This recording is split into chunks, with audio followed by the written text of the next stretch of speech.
فؤاد زهواني. انا بشوف ان واحد من افضل الاظهره داخل القاره بشكل كبير. لاعب لو انتقل لاوروبا في الوقت الحالي هيكسر الدنيا ويوصل لمستويات بعيده. لاعب سريع مرن حريف جدا، دقه اوفرات ممتازه، تحولات هجوميه عاليه، تحركات بالكوره ومن غيرها ممتاز جدا. زهواني مواليد 2006، يعني عنده 19 سنه في الوقت الحالي، وده بيقول ان اللاعب ده اصغر من الجيل اللي بيلعب فيه حاليا في البطوله. قدر يقدم مستوى هايل وقدر يساهم بشكل كبير جدا ان المنتخب المغربي يوصل للنهائي، ومن البدايه لحد النهائي قدم مستويات عاليه وقدر يصنع هدف قدام تونس، وكان لاعب مؤثر على ابعد مدى. يمكن اتفرجت على كل المباريات للمنتخب المغربي في البطوله، ولكن مباراه المغرب ومصر حرفيا زواني اول ما يستلم الكوره يعرف ان الخطر جاي، والمباراه دي تحديدا كان متوهج جدا وقدر يصنع اكتر من 4 فرص محققه للتهديد. تفوق ممتاز في الواحد على واحد، لاعب يمتلك سرعات ممتازه، تحركاته بالكوره ومن غير الكوره ذكيه جدا، عنده تكمله هايله داخل منطقه الجزاء،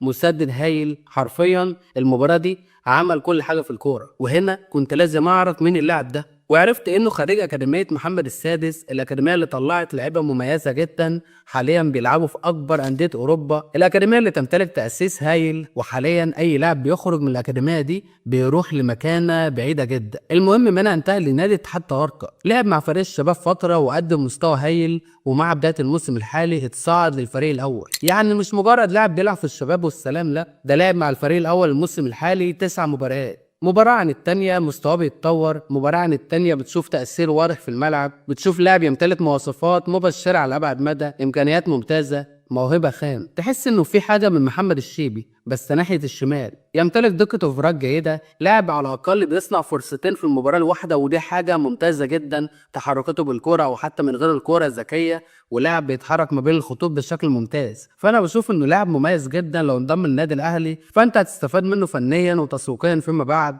لاعب قدم مستوى هايل مع المنتخب المغربي، لاعب بيلعب فريق أول حاليا في دوري من أقوى الدوريات الأفريقية، وأكاديمية بتطلع مواهب سوبر، مواهب بيستفاد منها أكبر أندية العالم، أكاديمية محمد السادس. فأعتقد إن الأهلي لو فكر في اللعب الموضوع مش هيكون صعب. اتحاد طوارقة مش من الأندية الكبيرة في الدوري المغربي، مفلش الدوري الموسم اللي فات في المركز ال 12، فريق كله على بعضه كده قيمته التسويقية 6.5 مليون يورو، يعني تقريبا قد تريزيجيه. الموضوع يعني مش هيكون صعب جدا على الاهلي انه يضم اللاعب ده، والاستفاده هنا بشوفها كبيره. لاعب صغير في السن، امكانيات هجوميه مش موجوده في الدوري المصري تقريبا، لاعب يمتلك امكانيات سوبر، مبشر جدا، تأسيس مختلف، طالع من واحدة من أهم الأكاديميات في أفريقيا. فليه الأهلي ما يفكرش في لاعب زي ده مع أي لاعب تاني مصري زي الدبيس أو حتى محمد شكري؟ وهنا هتكون نزلت بمعدل الأعمار، هنا هتعمل مستقبل هايل للمكان ده، ومش هيكون صداع لكل موسم زي ما كان موجود الموسم اللي فات. فالخلاصه كده انا بشوف انه لاعب مميز صغير في السن يقدر يقدم اضافه للنادي الاهلي.